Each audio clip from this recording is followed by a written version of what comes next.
ऐसे ही तमाम मुद्दों के बीच वो भारत पर लगातार आतंकी हमले करा रहा है। एक कायरतापूर्ण घात लगाकर सेना पर हमला, जंग की हिम्मत नहीं है। इसीलिए प्रॉक्सी वार पाकिस्तान पिछले 3 साढ़े 3 दशक से कर रहा है। बल्कि अगर मैं 1980s की बात करूं, जब खालिस्तानी आतंकवाद था, इनके 222 फॉर्मूला था, कश्मीर खालिस्तान, कहाँ है खालिस्तान गया। राजा काशिफ साहब अब दिखाता हूं आपको, उजमा जी आप भी देखिए, सैयद अखुंजादा आप भी देखिए, ये देखिए 91 के शॉट्स। 91 जनरल नियाजी को जानते हैं, राजा काशिफ 71 सॉरी, राजा काशिफ साहब को दिखाइए ना, ऐसा मत करिए। राजा काशिफ साहब का चेहरा छुपा लेंगे तो कैसे चलेगा। ये जनरल नियाजी को जानते हैं ना राजा काशिफ साहब? जी, और आप जनरल शाबेग सिंह को जानते हैं? मैं तो जो जनरल दूसरे हैं ना आपके, बाजवा, जो पापा जून्स की फैक्ट्री चलाते हैं, उनको ज्यादा जानता हूं। आपके उन तमाम जनरलों को जानता हूं जिन्होंने बड़ी बड़ी प्रॉपर्टी बना रखी है कनाडा में, यूरोप में।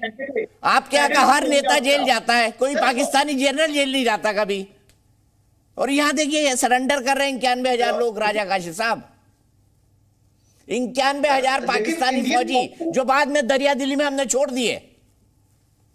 दरिया दिली में नहीं, इशू ये है कि देखें, आप बात कहीं और ले जाते हैं। देखें, रशिया आपके पीछे खड़ा था, हमारे साथ अमेरिका था, बस सिंपल चीज थी। और देखें, इंडियन आर्मी तो एक टेररिस्ट आर्मी है जो पाकिस्तान की जमीन में दाखिल हुई और ये उसने सब कुछ बोल लीजिए, मेरी आर्मी को टेररिस्ट मत बोलिए राजा काशिफ साहब। आपका तो मुल्क ही टेररिस्ट मुल्क है, आपका तो मुल्क ही आतंकवादी मुल्क है। लेकिन ये तस्वीर किसकी चल रही है? ये तस्वीर आपके, आप लोगों की चल रही है। आपने सैनिक नहीं, कायर पाले हुए हैं जो बिना झगड़ा किए सरेंडर कर रहे हैं 91,000। देखें, पाकिस्तान की जमीन पे एक जनरल क्या कर रहा है इंडियन, जो ये कर रहा है, मुझे बताएं। अरे भाई हम जवाब दें। ठीक है, ठीक है। श्रीवास साहब आ जाइए, अब आप श्रीवास साहब बता दीजिए क्या हो रहा था 1971 में और क्या कर रहे हैं हमारे जनरल, मेजर जनरल सिंह साहब और जनरल नियाजी। आप तो होंगे जरूर उस दौरान, फौज में सर्व कर रहे होंगे, बताइए श्रीवास साहब, बताइए। राजा काशिफ साहब की सामान्य ज्ञान में थोड़ी बढ़ोतरी करिए, लेकिन अभी भी नहीं सुध रहे।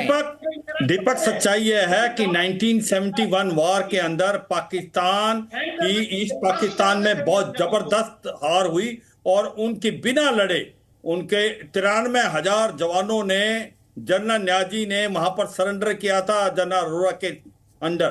तो यह सच्चाई है, पाकिस्तान ने जितने भी युद्ध भारत के साथ लड़े हैं, हर एक में हार प्राप्त किए, चाहे वो 1965 की लड़ाई हो या 71 हो जहां 2 हिस्से हो गए, या कारगिल वार हो, या उससे पहले 1948 के अंदर जब ये कश्मीर के अंदर घुसे थे। अब मैं कुछ एक बातें बताना चाहूंगा, सच्चाई क्या है पाकिस्तान की।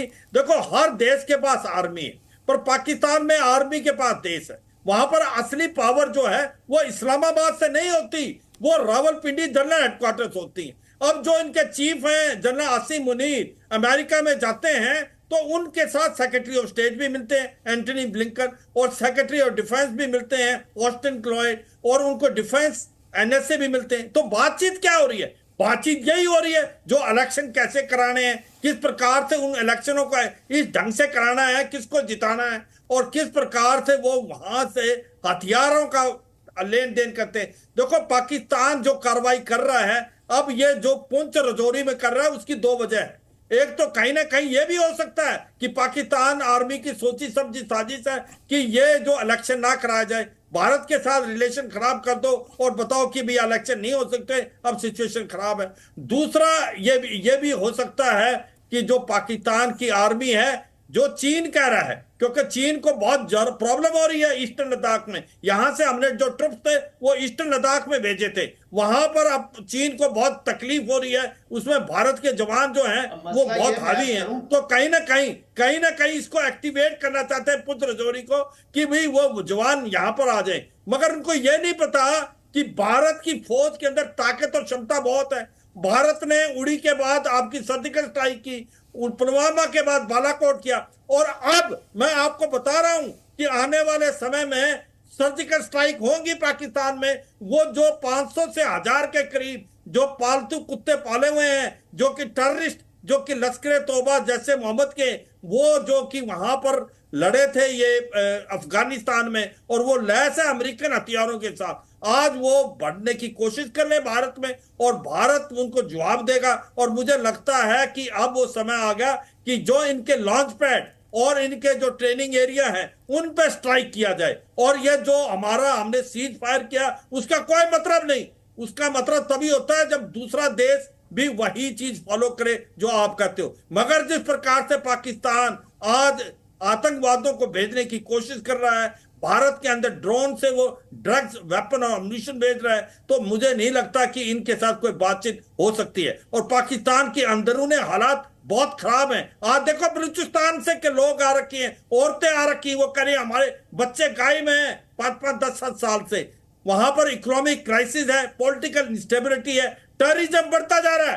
तारीके तालिबान पाकिस्तान ओपनली चैलेंज कर रहा पाकिस्तान को। अब बलूचिस्तान लिबरेशन आर्मी उसकी फ्रीडम स्ट्रगल चल पड़ी है। अब जो बलूचिस्तान में सच्चाई ये है, ये कटोरा लेके जा रहे हैं, क्योंकि इनकी जो इकोनॉमिक क्राइसिस बताएं, आज इनका जो फॉरेन रिजर्व है $4.7 बिलियन है। 15 दिन का इंपोर्ट नहीं दे सकता। रुपया जो इनका है वो 77% गिर गया है एक साल के अंदर। आज $1 $300 के करीब करीब बराबर है। और आज की तारीख में इनके इंपोर्ट जो हैं वो बढ़ते जा रहे हैं। एक्सपोर्ट जो टेक्सटाइल इंडस्ट्री थी वो बंद हो रखी है, टप है। और सर आप बहुत चिंता कर रहे हैं, आसमानी बिरयानी आती है ना इनके पास। पाकिस्तान के अंदरूनी हालात खराब है, मगर फिर भी पाकिस्तान मानने वाला नहीं। वो भारत के साथ पंगा ले रहा है। जनरल साहब ये सब आसमानी बिरयानी आती है इनके पास। इनको क्या करना है फॉरेक्स रिजर्व की, इनको क्या करना है ट्रेड बढ़ाकर, आती रहेगी। क्यों उजमा करदार जी? नहीं राजा साहब, मुझे तो अब समझ आई कि इतनी आग क्यों लगी हुई है। वो आग इसलिए लगी हुई है कि हमारे आर्मी चीफ अमेरिका गए हैं और इतना जबरदस्त उनका स्वागत हुआ है, और आपको अमेरिका ने अल्टीमेटम दिया हुआ है। आपको कहा है कि आपने दहशतगर्दी में आप मुलविस हैं। पन्नम सिंह जो है उसको मारने की साजिश में आप इन्वॉल्व हैं। आपको ट्रूडो ने वहां पे अल्टीमेटम दिया हुआ है कि आपने हरदीप सिंह को मारा है, और आप वो आतंकवादी था, अपनी मौत खुद मरा है। आपका पाला हुआ उजमा करदार निज्जर आपका पाला हुआ आतंकवादी था, अपनी मौत खुद मरा है। कांडा सिंह को आपने मारा है। आपको प्रॉब्लम सारों को यही है। अच्छा मैं एक बात आपको बता दूं, हमारा तो बयानिया फौज का चलो जहाद है, गुड। आपकी फौज तो एक विस्की की बोतल की मार है। विस्की पिलाई जाओ, काम कराई जाओ। इतना डीमोरलाइज्ड आपकी फौज के सिपाही हैं। उजमा करदार जरूर अपने पाकिस्तान के किसी फौजी से मिलकर आई है। उजमा करदार जरूर अपने पाकिस्तान की किसी फौजी से मिलकर आई है कल रात। जरूर आप किसी पाकिस्तानी फौजी से मिलकर आई है। उनकी यही हालत है।